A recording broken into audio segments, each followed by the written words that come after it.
ഓണം കഴിഞ്ഞ പിന്നെ മഹി മോളുമായിട്ട് ഇവിടെ ആയിരിക്കും താമസം. ഇവിടുന്ന് മാറി നിൽക്കാൻ ഇത് ഞങ്ങൾക്ക് അന്യ വീടൊന്നും അല്ലല്ലോ, സ്വന്തം വീടല്ലേ? അതെ, സ്വന്തം വീടാണ്. അതുകൊണ്ട് ഈ വീടിനകത്ത് താമസിക്കാൻ അർഹതയില്ലാത്തവരെയൊക്കെ ഏട്ടനും ഏട്ടത്തിയും ഇറക്കി വിടണം.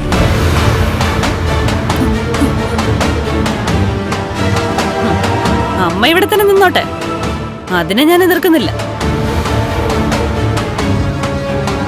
പക്ഷേ തോമസ് സാറിന്റെ വീട്ടിൽ നിന്ന് വരുന്ന ഉണ്ണിയും അവന്റെ ഭാര്യയും ഇനി ഇവിടെ ഇല്ലാതിരിക്കുന്നതാ കണ്ണിട്ട നല്ലത്. അവള് മാറിയെന്നേ നമ്മളൊക്കെ വിശ്വസിക്കുമ്പോഴായിരിക്കും അവൾ ഒരു ദിവസം തനിഗുണം കാണിക്കുന്നത്. അതുകൊണ്ടാ ഞാൻ പറഞ്ഞത് ആ ലേഖേച്ചിക്കുള്ള വിവരം പോലും ഏട്ടത്തിക്കില്ലാന്ന്. ലേഖേച്ചി ഇപ്പൊ എന്നോട് വിളിച്ചു പറഞ്ഞത് കുഞ്ഞിനെയും കൊണ്ട് കണ്ണേട്ടനും ഏട്ടത്തി ഇങ്ങോട്ട് വന്നിട്ടുണ്ടെന്ന്. അതറിഞ്ഞപ്പോ തന്നെ ഞാൻ ഇങ്ങോട്ട് ഓടി വരുമായിരുന്നു. അപ്പതേ കുഞ്ഞിനെയും കയ്യിലെടുത്തിട്ട് താരാട്ട് പാട്ട് പാടിക്കൊണ്ടിരിക്കുവായിരുന്നു എന്റെ അമ്മ. കുറച്ച് കഴിയുമ്പോ താരാട്ടുന്ന കൈ കുഞ്ഞിന്റെ കഴുത്തിലോട്ട് നീളില്ലെന്ന് ആര് കണ്ടു? അയ്യോ മഞ്ജു, അങ്ങനൊന്നും പറയല്ലേ മഞ്ജു. ഇവള് പറയുന്നതൊന്നും കൂടുതലല്ല മോളെ. മോളെ സ്റ്റെപ്പിന്റെ മോളീന്ന് കരുണ തള്ളി താഴെ ഇട്ടപ്പോ പോലും സന്തോഷിച്ചവളാ ഞാൻ. ഈ പൊന്നു മോള് ജനിക്കരുതെന്ന് പോലും ആഗ്രഹിച്ചവളാ. പിന്നെ കോടതിയിലേക്ക് വന്ന ശേഷം സത്യങ്ങളൊക്കെ അറിഞ്ഞതിൽ പിന്നെ എന്റെ മനസ്സാകെ കലങ്ങി മറിഞ്ഞത്. ഞാൻ ആകെ മാറിയത്. മാറിയെന്ന് എന്താ ഇത്ര ഉറപ്പ്? നീ മാറിയില്ലേ മഞ്ജു?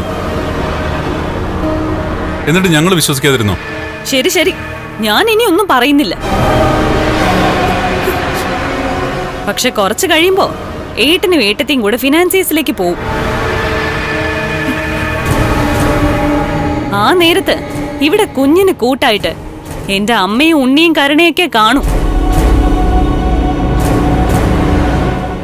അത് കുഞ്ഞിനെ ഗുണം ചെയ്യില്ല. ഞാനത്രേ പറയുന്നുള്ളൂ.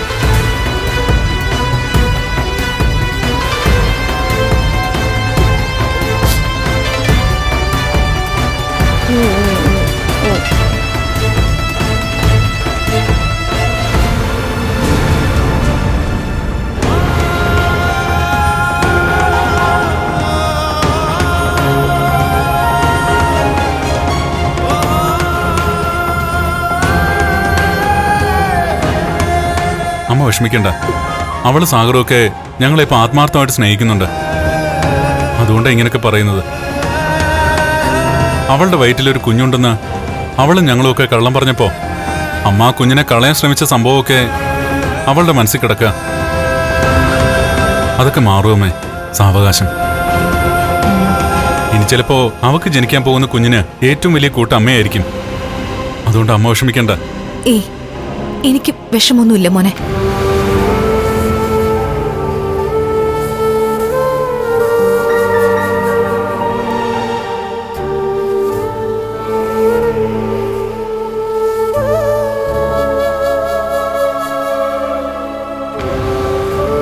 എന്നാലും ലേഖ ആള് കൊള്ളാം.